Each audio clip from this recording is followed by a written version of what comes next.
দেখেন তো এই কেকটা দেখে কি কোনোভাবেই মনে হচ্ছে যে এটা বাসায় বানানো কেক?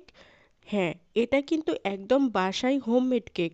দেখে কিন্তু মনে হবে যে বাইরের বেকারি থেকে কিনে আনা কেক। আপনিও কি এরকম একদম সফট এবং নরম তুলতুলে কেক বাসায় বানাতে চান? তাহলে আমার এই রেসিপিটি ফলো করতে ভুলবেন না। অনেকে আছেন যারা অনেকবার কেক বানাতে গিয়ে ব্যর্থ হয়েছেন। তাদের জন্য আজকের এই রেসিপিটি নো ফেল রেসিপি। আমার এই রেসিপি ফলো করে কেক বানাবেন, দেখবেন একদম সফট এবং পারফেক্ট কেক বানাতে পারবেন। চলেন তাহলে রেসিপিতে যাওয়া যাক। প্রথমে আমি শুকনো উপকরণগুলোকে চেলে নিব। এই জন্য 1 কাপ ময়দা এবং 1.5 চা চামচ নিয়ে নিলাম বেকিং পাউডার। তারপরে শুকনো উপকরণগুলোকে ভালো মতোভাবে চেলে নিবেন। অন্যদিকে নর্মাল টেম্পারেচারে রাখা 3টি ডিম নিয়ে নিচ্ছি। ফ্রিজে যদি ডিম থাকে তাহলে অবশ্যই 30 মিনিট আগেই বাইরে রেখে নর্মাল করে নেবেন। তারপরে এগুলোকে ভালো মতো ভেঙে নিচ্ছি। তারপরে দিয়ে দিলাম 1 কাপ চিনি। চিনিটার সাথে দিয়ে দিলাম 1 চিমটি লবণ। 1 চিমটি লবণ দিলে এর ব্যালেন্সটা ঠিক থাকে। তারপরে চিনি এবং লবণ এবং ডিমের সাথে ভালো মতোভাবে মিশ্রণটাকে মিশিয়ে নিচ্ছি। যতক্ষণ না পর্যন্ত ডিমের কালারটা চেঞ্জ হয়ে আসবে ঠিক ততক্ষণ পর্যন্ত এভাবে আমি এটাকে ব্লেন্ড করতে থাকবো। হ্যান্ড বিটারের সাহায্যে আমি এটাকে ব্লেন্ড করে নিচ্ছি। তারপরে যখন দেখবেন এরকম কালার চলে আসছে তখন দিয়ে দিলাম 1/2 কাপ তেল।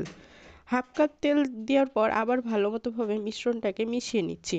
মেশানো হয়ে গেলে এখন দিয়ে দিলাম 1/4 কাপ দুধ। 1/4 কাপ দুধের পর দিয়ে দিলাম 1 চা চামচ ভ্যানিলা এসেন্স। ডিমের গন্ধটা যেন না থাকে এই জন্য ভ্যানিলা এসেন্সটা ইউজ করতেছি। তারপরে আবার ভালো মতোভাবে মিশিয়ে নিচ্ছি। মিশানো হয়ে গেলে যে শুকনো উপকরণটা চেলে নিয়েছিলাম সেইটাই আমি এখন এই মিশ্রণের সাথে মিশিয়ে নিচ্ছি। শুকনো উপকরণগুলো চেলে নিতে ভুলবেন না, না হলে কিন্তু দলা পেকে থাকতে পারে। এখন আস্তে আস্তে করে ভালো মতোভাবে সবগুলো উপকরণ একসাথে মিশিয়ে নিচ্ছি। যতক্ষণ না পর্যন্ত ভালো মতোভাবে মিশিয়ে একটা সফট এবং নরম স্মুথ ডো তৈরি না হয় ঠিক ততক্ষণ পর্যন্তই এটাকে ভালো মতোভাবে মিশিয়ে নিচ্ছি। দেখতেই পাচ্ছেন সবগুলো উপকরণ মেশানোর পর এরকম নরম এবং এরকম থিকনেসের একটা ব্যাটার তৈরি হয়ে গিয়েছে। তারপর ব্যাটারটাকে আমি এক সাইডে রেখে নিচ্ছি। এখন যে মোল্ডটাতে আমি বেক করব সেই মোল্ডে আমি এখন তেল ব্রাশ করে নিচ্ছি। তেল ব্রাশ করার পর আমি এখন উপরে একটা কাগজ দিয়ে দিলাম যেন কেকের নিচটা পুড়ে না যায় এই জন্য। তারপর মোল্ডের মধ্যে যে আমরা ব্যাটারটা তৈরি করে রেখেছিলাম সেই ব্যাটারটা দিয়ে দিচ্ছি।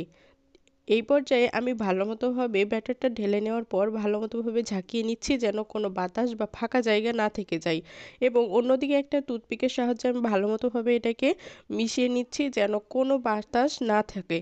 তারপর আগে থেকে প্রিহিট করে রেখেছিলাম একটা হাঁড়ি, প্রায় 10 মিনিট প্রিহিট করে রেখেছিলাম, সেখানে কেকের ব্যাটারটা দিয়ে দিচ্ছি। তারপরে মিডিয়াম লো হিটে আমি প্রায় 30 থেকে 35 মিনিট বেক করে নিয়েছিলাম। তারপরে একটা টুথপিকের সাহায্যে চেক করে দেখছি তো কোনো ব্যাটার উঠে আসছে না, তার মানে হয়ে গিয়েছে। এখন কেকটাকে হালকা ঠান্ডা করে নিচ্ছি। দেখতেই পাচ্ছেন কেকটা কতটা সফট এবং দেখতে আকর্ষণীয় হয়েছে। এখন একটা চাকুর সাহায্যে আমি চারদিকটা ছাড়িয়ে নিচ্ছি। দেখতেই পাচ্ছেন একদম ব্রাউন কালার হয়েছে, দেখতে বেকারির মতোই হয়েছে। তারপরে এখন আমি মল্ড থেকে কেকটাকে ছাড়িয়ে নিচ্ছি। যে কাগজটা দিয়ে রেখেছিলাম সেটাও উঠিয়ে নিচ্ছি। আপনারাও যদি এইরকম নরম এবং সফট তুলতুলে কেক বাসায় বানাতে চান তাহলে অবশ্যই আমি যে পরিমাপগুলো বলে দিয়েছি সেই পরিমাপ অনুযায়ী কেক বানাবেন। তাহলে দেখবেন একদম পারফেক্ট একটা কেক বানাতে পেরে গিয়েছেন। আজকের জন্য এই পর্যন্তই। আসসালামু আলাইকুম, ভালো থাকবেন সবাই।